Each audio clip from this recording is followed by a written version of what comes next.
Hello and welcome to the second episode of the Unsigned Manager Podcast, where I, Siji Kolawole, analyse football's key topics and headlines each week. This episode is a season roundup for the traditional top six of what has been an absolutely whirlwind season. So let's get into the episode. This Premier League season has been so strange. Games have been cancelled, players have been quarantined, fans have been banned, which has really disrupted the flow of most teams. There's an old quote that says that the greater the adversity, the more glory in overcoming it. I think that really can be said for this year. There's an argument to be made that this has been the hardest Premier League campaign ever, because no season has had this much fixture congestion, coupled with the lack of support fans bring to teams, not to mention the injuries coming from tired players, the upcoming Euro 2021 tournament, and the looming spectre of the European Super League. So let's get into each of the top six this season and break down what went well and what went badly for them. So let's start with Manchester City. Finished first again, 5th Premier League title in 9 years, Pep's 8th domestic trophy since 2016. This is lowest goals per game of any year since his first season, but the difference between this team is defensively. This is a joint second most clean sheets throughout his tenure with 2 games to spare. This team finished 18 points behind Liverpool last season and have now won the league with 3 games to spare. There's been a number of reasons why they've been better this year than last, but I think none is more obvious than Ruben Dias. If you think back to when they lost 5-2 to Leicester at home, the very next day they signed Dias. He was sitting in the stands that game. He hadn't been announced yet, but he's arguably signing of the season and has created the best partnership in the league with John Stones. He's managed to displace Aymeric Laporte, who was the second best centre-back in the league last year, not even close. The solidity he's added to that team at the back between him and Stones. There was a run where, when they first started playing together, they had 11 clean sheets in 13 of their games. From that defensive platform, a better season from João Cancelo, Kyle Walker still doing what he does, they were able to be much more effective going forward because they were so much more comfortable at the back. It went from building a platform of defence to moving that forward rather than just having a great attack and hoping you can outscore everyone. Speaking of players who've done better this year, Ilkay Gundogan has gone from a deep line playmaker, a midfielder who moves the ball well, nothing too special, to prime Frank Lampard, it looks like. Scored 12 goals this season, currently Manchester City's top goal scorer. And I think his emergence has come from Pep deciding that he doesn't need to play a striker anymore, which seems like the perfect system. In hindsight now, it seems perfect. I don't understand why they weren't doing this before. When you got Aguero, who's not ever really fit, Gabriel Jesus, who I personally don't think is too great of a player. I think he's a great presser and a fun dribbler, but I'm not too sure about his overall product. So Pep decided, I don't need a striker. Went into a system where anyone at any time in the front 5 can take up that attacking spot. And now Gundogan can run into the box knowing that there's no striker there. Or Bernardo Silva can come and take up that spot. Or Kevin De Bruyne can go and take in that spot. Now the system is much more fluid and less stagnant, rotating around just one striker.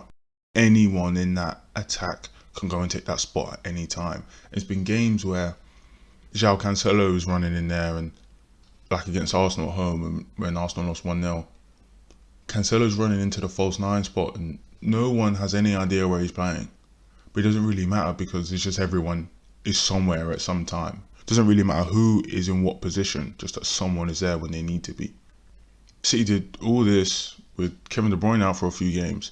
I remember when he went out, everyone was a bit nervous, thinking he's been the number 1 creator, he's been the best guy, City haven't looked too hot this season, what are they going to do about De Bruyne? They put Gundogan and Foden as 8s, played the system with no striker, and they were more than fine. Then when De Bruyne got back, who else would you want to have a positionless system than Kevin De Bruyne, who can do anything in the attacking third of the pitch? Phil Foden's big breakthrough this season. He went from a promising talent, looking to get first team minutes next year when David Silva leaves, to one of the best players in the world. I don't really think that that's an overreaction at all. He's played the most minutes of his career this season, just over 3,100 minutes, with his most goal involvements yet at 24 GA in all games this season, and has dominated big games. I think that's the difference, is he's not putting up empty numbers. It's not Man City are winning 6-0 and Phil Foden gets a couple of assists, or Man City are winning 5-0 at home and Foden gets a goal. He's taking the biggest games in their season and is dominating them. Liverpool at Anfield, PSG at home in the second leg, Everton away in the Cup. He really has become David Silva's replacement and is one of Europe's elite central midfield players. And if you think to when Pep said, there isn't a club I would sell Phil Foden to, it doesn't matter how much amount of money, he's the best player at Manchester City and I wouldn't sell him. At the time, everyone was thinking, yeah, great, you're saying all that, but you're not playing him. He's not getting enough minutes. But now if you look at development into the first team, I'm kind of glad they didn't rush him. That Pep took his time with him, that he eased him into the team rather than throwing him in the deep end, because it looks like it's worked out fine. Phil Foden now can start in any big game and no one will think anything about it. He starts dominating the game like he did PSG and no one thinks anything about it, because you've seen his progression over a few years. It feels like you've known about him for so long, but he's only 20. And it's kind of scary to think that where this could go next, because he can already take up any position in the attacking third. He's good at distributing, an amazing dribbler, great decision maker, good presser, athletic. Where does he become? Steven Gerrard? David Silva cross with Steven? Terrifying. This hasn't been the best City team of the last few years. If we're being honest, the 100-point team, the 98-point team have been much better than them. But this one has an opportunity to win a treble and has won the hardest Premier League season of all time.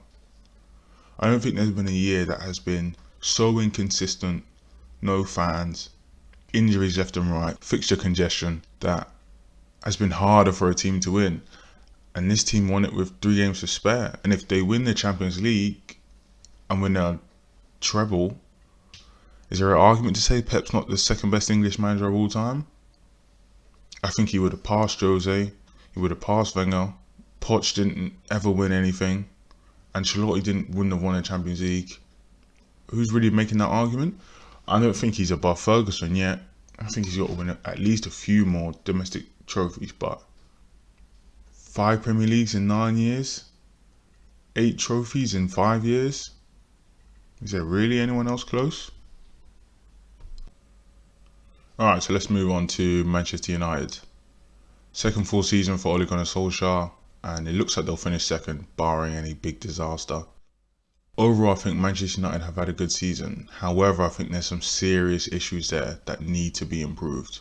So Bruno carried on from the end of his first season, added on to another phenomenal year. He's got 28 goals and 18 assists in 56 games. That goal involvement is what people would expect from their strikers.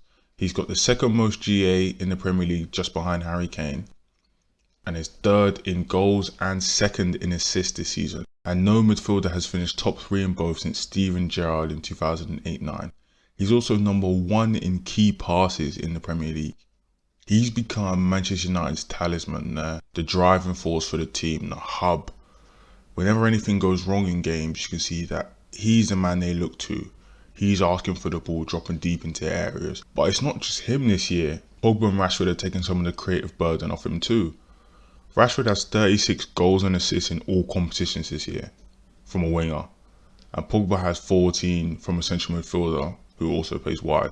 Pogba's earned back the fans' respect this year, especially after Mino's tweet about him looking to leave the night before the elimination game against Leipzig. His creativity and adaptability has shone this season, which is good that he's still being effective after Ole moved him out to the wing. I personally don't like Pogba out wide. I think if you've got a player that talented, I want him in the middle of the pitch where he can find better options and wide passes than the other people. I wouldn't put him wide to accommodate Fred and McTominay. but he's shown that he can do it. He's been flexible this year. Luke Shaw's been standout, has a good case for being Man United's player of the season, and has earned his way back into the England starting lineup. I don't know how many people would have had Shaw start over Chilwell this year, but he has earned his way back in, unarguably number one. And of course, they didn't plan for it, and they could say they did, but Edinson Cavani has been another top signing. His movement, his finishing, his link-up play has shown United what they have been missing with Martial up front. Romelu Lukaku is a top-class striker. Martial isn't. And United fans haven't understood what they've been missing by not having someone like Lukaku. Cavani has shown how important it is to have a top striker. 0.61 goals per game, 6th in the Premier League, and he's 34 years old. 21 goals and assists in 37 games in under 2,000 minutes. He has changed the way they attack because he's a focal point. Between him and Bruno, United players have two people they can give the ball to under any circumstance. Cavani presses like no other. He finishes, he's brilliant in the air, but everyone knows now his movement in the box just to make a half a yard for himself is amazing. However, the defensive midfield partnership of Fred and McTominay and the centre-back partnership of Maguire and Lindelof has consistently let the team down this season. And that is the two areas that 100% need improvement in the summer, above anything else. Fred and McTominay cannot move the ball forward, and it stifles the team's attack and has caused so many defensive liabilities as well. Think back to Fred against Leicester in the Cup, McTominay against Liverpool when Liverpool won 4-2 at Old Trafford. Those two have no redeeming qualities. Any player can press. Some do better than others, but any player can press. Neither of them is defensively sodden enough to earn their way to defensive midfield. They don't ball play well enough to move the ball forward. They're just stifling the team. Why wouldn't you rather have a Declan Rice there? Take out Fred and McTominay, put Wilfred Ndidi in that spot. How much better at Manchester United? Put Yuri Tielemans in that spot. Thomas Partey, Fabinho, Fernandinho, Rodri. Think about the levels of defensive midfield players playing for the other teams around them, and think about what Fred and McTominay contribute to the team. It's not good enough. Unless that area is addressed in the summer, I don't know how they cause a title challenge. I think that top 6 teams, the most important player they have in their team is a defensive midfield player. I think for lower level teams, you need a striker that can get you 10 to 12 a season, because that'll be enough to save you. Top level teams is about how you move the ball forward, and normally that starts from a defensive midfield player. Manchester United are absolutely not good enough. And if you're not going to play Donny van de Beek, the £40 million signing you made, if you don't want to play him, you need to find another central midfield player who you can use instead, a centre back, a DM, and then lower down on the list is right wing and cover for Cavani, because he is 34, and of course he signed a new contract, but he's injury prone and he will need cover. I think if United can sign those players, then maybe they can make a title challenge next season, but running next season with the same squad just will not be good enough. Moving on to Chelsea, another team have had a rollercoaster performance this year. They could finish as low as 7th, but as high as 2nd, but more likely around 4th or 3rd, depending on Leicester's performances in their last 2 games of the season. Performances have really varied under Frank Lampard and Thomas Tuchel's management. Chelsea stuttered under Lampard, with the team hovering around 9th at the time of his sacking, and in came Thomas Tuchel, a successful, innovative manager, fresh of a Champions League final appearance with PSG, and Chelsea's fortunes really changed for the better. Even though Tuchel didn't sign any new players, he only came in around the 25th of January, 6 days before the end of the window. He revamped performances, quickly switching to a 3-4-3 to solidify Chelsea's defence and create an attacking system good enough to get the best out of the club's numerous young attackers. Tuchel's side quickly rose up the table, only conceding 2 goals in his first 10 games, rising from 9th to 5th in a month, eventually getting to 4th. And although Chelsea have many talented players, I think the second half of the season has really showed that they're more than the sum of their parts. Because if you really think about it, how many members of this side would start for a full-strength Liverpool or Manchester City? N'Golo Kante? Any more, really? Yeah, Havertz, Pulisic, Mount, Werner are all talented players, but I'm not sure if they actually would break into those sides. The big difference is effective coaching and defensive solidity has allowed Tuchel to get performances out of the club that Lampard just was not able to. And this is shown best in players like Jorginho, Alonso, Rudiger and Mason Mount.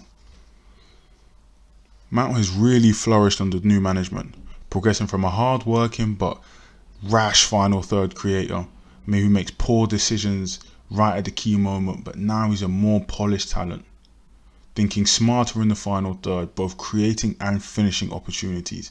Mount has pushed his way into becoming a starter at the Euros, and his positional flexibility is exactly what any international manager would want at a tournament. And although Tuchel hasn't been able to recapture the best form of new signings Werner and Havertz, would you bet against him being able to do that the same way he did with Mount?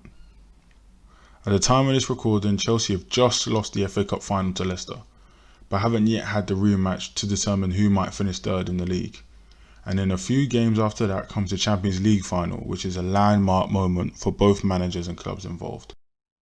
Tuchel's Chelsea could end the season European champions after beating the best team in the league 3 times in 2 months, proving that they're here to stay and to be reckoned with. But I think that FA Cup final loss was kind of a big deal. Chelsea have lost that, and if they lose the Champions League final as well, could look back on a promising but ultimately unsuccessful season after all the money they spent, and hope for a better title challenge next year.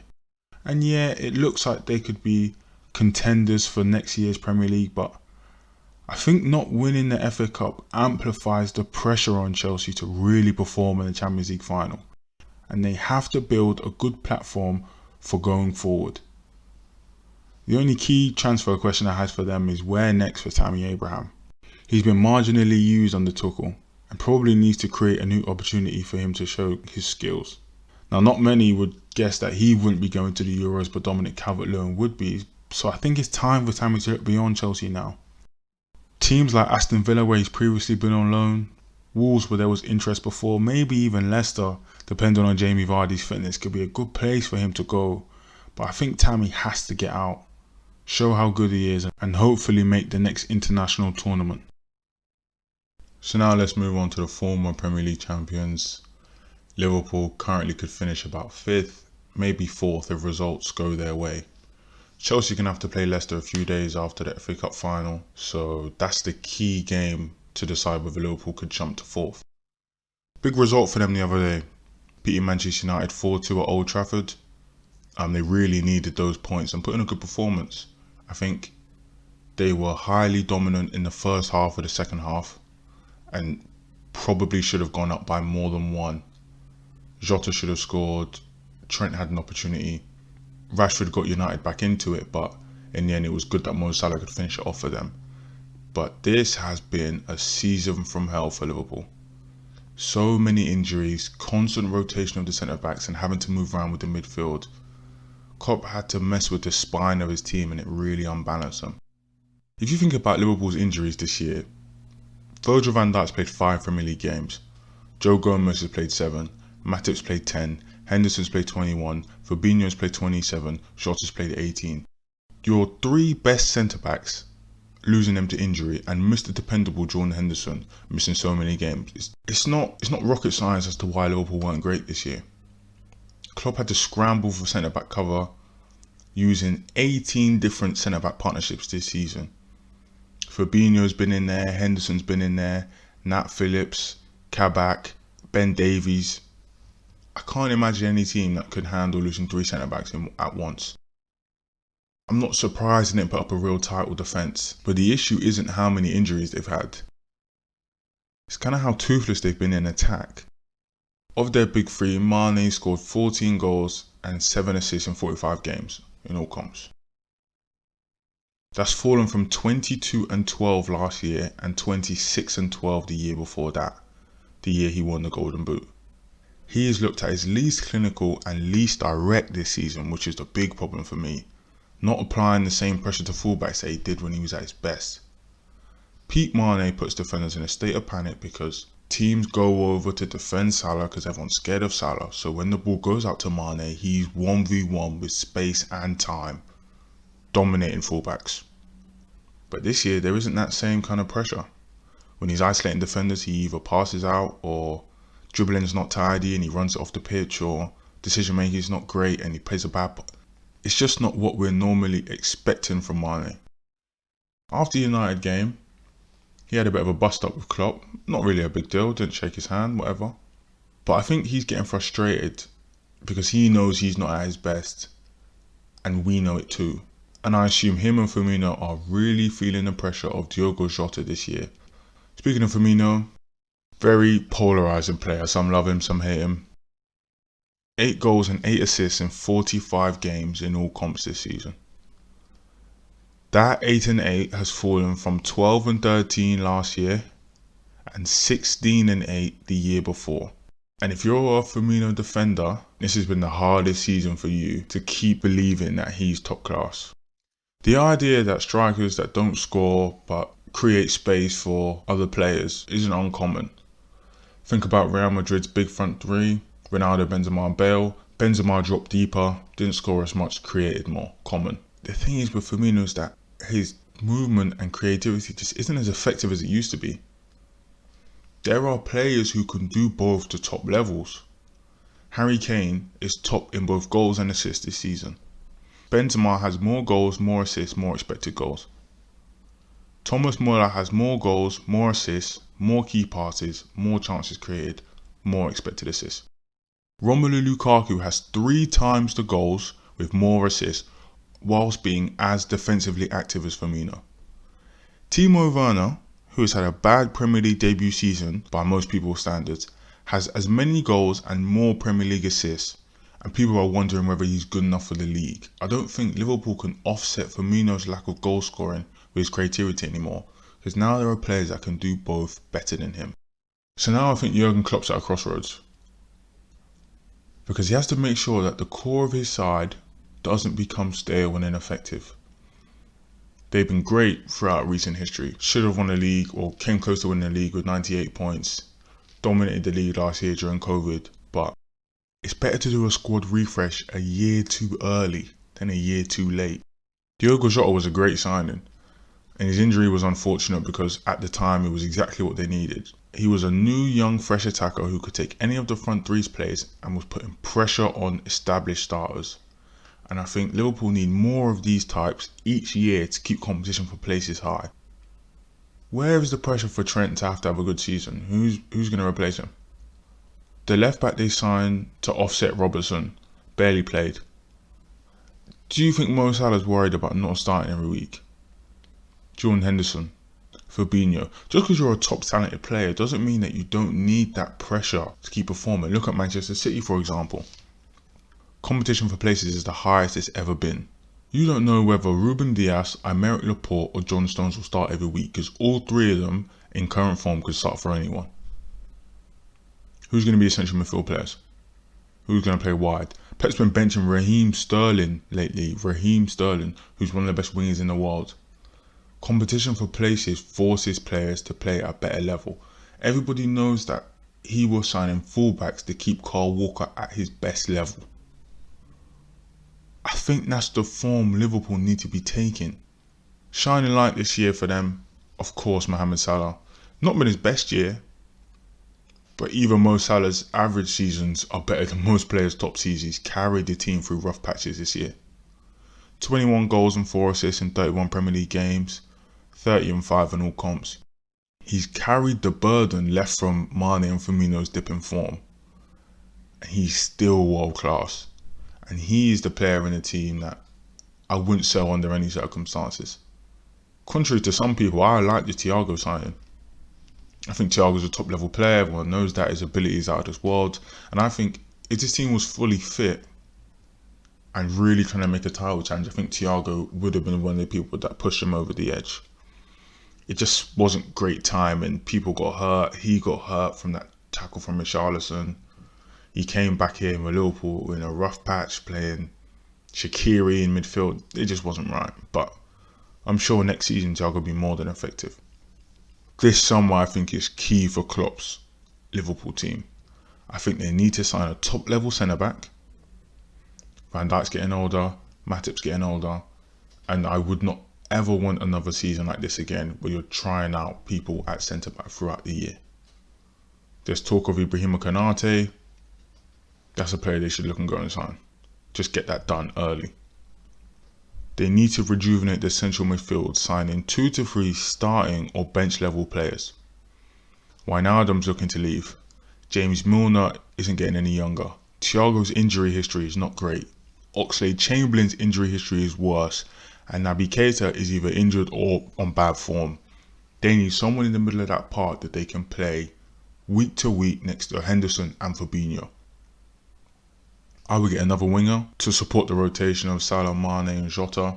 Shaqiri, not good enough. Not for this level. 2 strikers. I would have a starter replace Firmino. Go and find a player who you think that can get you 15 and 15, or 15 and 12, or even 12 and 10. You don't need to hang on to the idea that Firmino is the only version of this player. There's loads. There's world-class version of these players. And I think they need a real backup because Divock Origi, great servant, gonna go down in Liverpool history, everything he did for them. But I think his time here is done. I think if Klopp can get this summer right, get everyone back fit and healthy after the Euros, I think Manchester City have got a big fight on their hands next season. Moving on to North London, let's start with Tottenham, who have had such a rollercoaster season. I'm confused at whether they're a bad team with good players who are playing well, or a good team with good players who are playing badly. So let's start with the good, meaning let's start with Harry Kane. Joint top in the Golden Boot, top in assists, top 10 in XG, top 10 in expected assists, top 10 in chance creation. It's been obvious for years that Harry Kane is one of, if not the best goal scorer in the world, but this year he became an all-round forward where his creativity matched his finishing, and now he's more than just a threat from 30 yards because he can play a killer pass to anyone else anywhere. Before this year, with 13 assists, Kane's highest ever tally in a year was 7.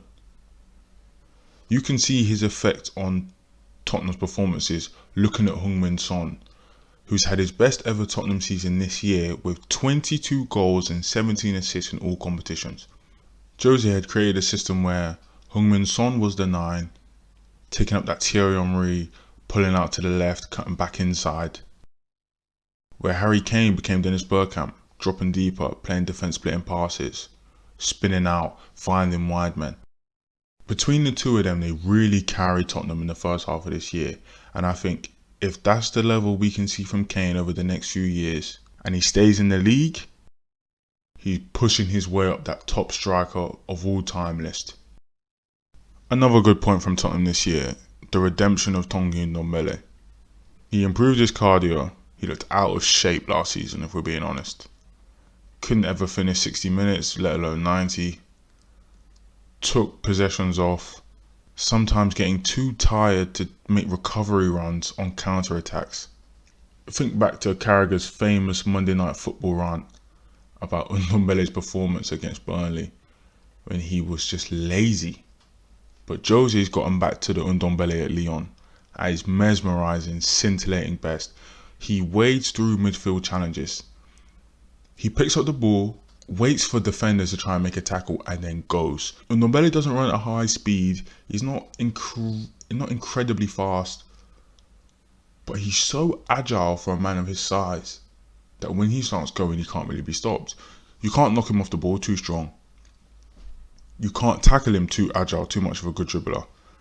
And now he's averaging 3.2 successful dribbles per 90 in the Premier League, which goes up to 3.8 in the Europa League. That's top level dribbling. He became so effective in Tottenham's ball progression this year because without Harry Kane, sometimes Tottenham can struggle to transition into attack. Ndombele is now bridging that gap, picking up the ball deeper, getting off Højbjerg, running up the pitch, sometimes beating 2 or 3 people, getting up 30 yards. Now Tottenham can move the ball into the final third. That win, that 6-1 win at Old Trafford, albeit against a 10-man United, was testament to how devastating Tottenham can be when they play a fluid attacking system.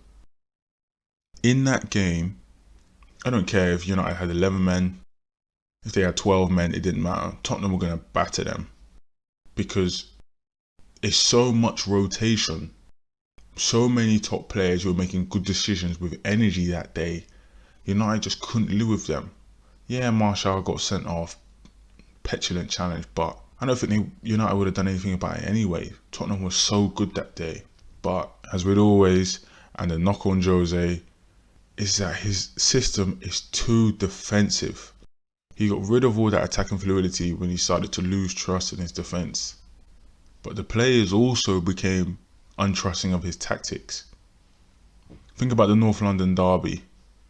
The game against Manchester City at the Etihad in the league.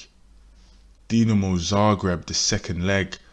Tottenham was so defensively timid, so rigid, that they never had a chance in those games even before the whistle started. Jose came out and insisted that his instructions were pressing high and that he didn't make the team sit deep. The players were too afraid to carry out his tactics. And the funny thing is that they're actually tied for 4th with the best defensive record in the league. But their approach to some games is so negative, there is no way they're going to win. Carabao Cup final was a couple of weeks ago. There isn't a meaningful performance in that Tottenham team that game. If Harry Kane is going through cup finals without having a shot, not a shot on target, a shot,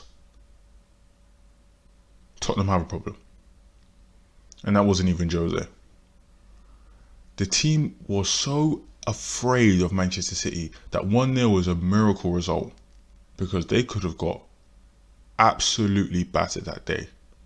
Jose had his patented player issues again this year, ostracising Dele Alli from the squad, providing limited minutes to Gareth Bale, even though his performances suggested that there was more to come from him. And after the United win, a lot of people were thinking whether we were on the cusp of a 2005 Chelsea reboot, but we were just left with the feeling that Tottenham were too afraid to make a real title challenge. Is there anything more negative than sacking a manager 6 days before a cup final just because you don't want to pay him?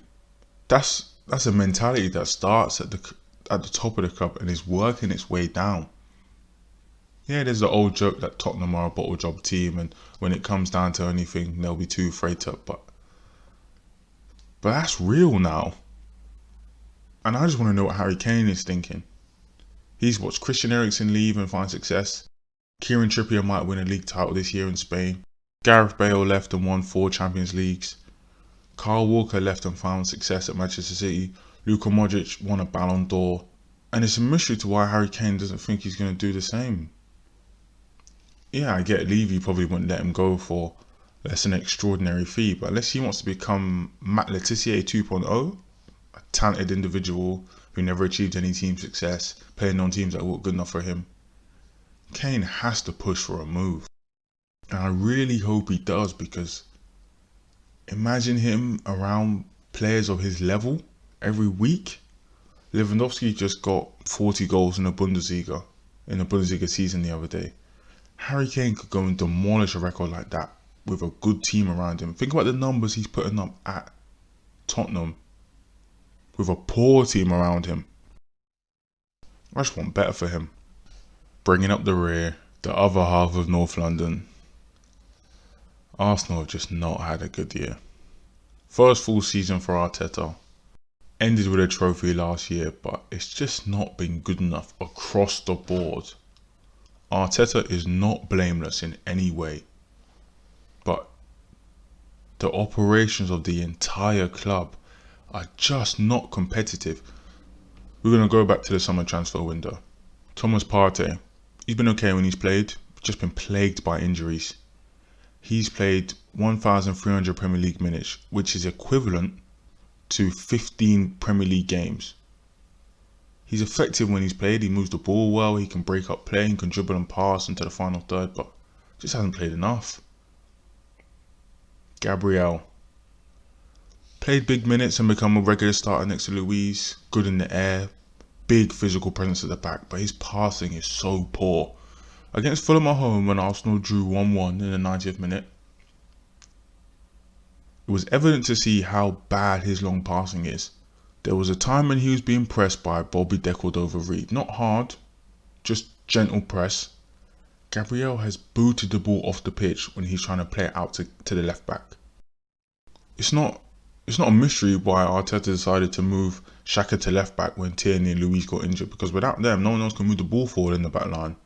Martin Odegaard, who's been good when linking up with Smith Rowe and Saka and Martinelli, but he goes in and out of games sometimes. His general build-up play, when he's on, is outstanding. When Odegaard is ready and alert for a game, he can control the tempo of Arsenal's whole attack. Think back to the second half against West Ham. Arsenal were 3-0 down, 3-1 down at that time, and Odegaard completely dominated the entire game. He's got smart attacking movement, a fantastic touch, good eye for a pass, but 2 goal involvements in 18 games feels a bit empty. There's promise there, there's a top player there, but Arsenal haven't been able to bring it out properly. You hope if they can make the signing permanent, he might be better next year, he's more settled, but I'm not too sure. Willian, who was a player I had big reservations when Arsenal was signing, and I feel like I've been vindicated, because he himself has not been an absolute bust, but it's the mentality of the club that signing represents which is the big issue. Arsenal pay Willian £110,000 a week for 3 years. That could have been money spent on 2 to 3 young promising players to add to the project that the club should be building. I don't think Arsenal know that signing over 30-year-old players for a team that isn't close to winning a title yet doesn't make sense. Manchester United can afford to sign a player like Edinson Cavani if they think that they're going to make a title challenge. Liverpool can afford to sign Thiago, who's an older player, if they think they're going to make a title challenge. Chelsea can afford to sign a player like Thiago Silva if they think they're good enough to make a title challenge. Does anyone also think they're good enough to make a challenge? Does anyone think that Willian at 110,000 a week couldn't be 2 to 3 young players that could have been built with Saka, built around Martinelli, built around Smith Rowe, supported Odegaard? Arsenal was so polarising, they're split between playing older, highly paid players and young, promising talent, which should be the basis of the next Arsenal Championship team. Why pay older players who are not going to contribute to the next Arsenal team that are looking to win a title, instead of developing the young players we have now, getting more young players around them and allowing them time to gel with their young manager? Arteta's not been brilliant, and I assume there's a steep learning curve in first team management that he's learnt this year, but he's been handicapped or implicit in poor squad building, which has really hurt Arsenal's chances. Luis has just announced he's leaving. Willian is 32. Aubameyang's been way off his best. Bellerin looks past it after the injury. Neither El Neni or Ceballos look suited for the club. Ozil and Mkhitaryan were moved on. Leno may be looking to leave for Champions League football. Why not accept the circumstances you're in? Wipe the slate clean and start building a new young team based on accentuating the promising talent at the club. Find players who get the best out of your young players now. Build a stable defence and think to yourself 4, 5, 6 years time, that's when we're looking to be ready. Building a stable defence has to be key, because some of the early season performances this year were so porous. It's a miracle Arsenal climbed the table after Christmas. With 36 Premier League games gone, Arsenal conceded 38 goals with only 11 clean sheets. They've conceded 3 goals to Liverpool twice, West Ham and Aston Villa. Dropped points against Fulham, Burnley, Wolves, Crystal Palace, Southampton, Leeds and Leicester. Aubameyang has 19 goal involvements in 37 games, which is respectable for most strikers, but that 0.4 goal and assist ratio is way lower than his 0.77 of the 19-20 season and 0.76 of the 18-19 season. But Arsenal decided to pay him 250k a week on a 3-year deal. Sell when his stock is at its highest, when he's an older player, and look to find 2 or 3 younger attackers who are going to be building around your core. No domestic cup run this season, dumped out of the Europa League by Unai Emery. It's not been a good first season for Arteta. And after being comfortably passed by Leicester, Tottenham and West Ham, this seems to be a serious wake-up call for Arsenal. The selling of fringe players that needed to be done 2 years ago and that was started last season needs to keep going, but this time younger replacements needs to come in. If not, where's this team really going? So that concludes my top 6 roundup. Thank you everyone for listening to this episode, and thanks for all the support on the first one. I'm really grateful for all the positive feedback. Please keep the suggestions coming and be sure to tune into next week's episode. Thank you and goodbye.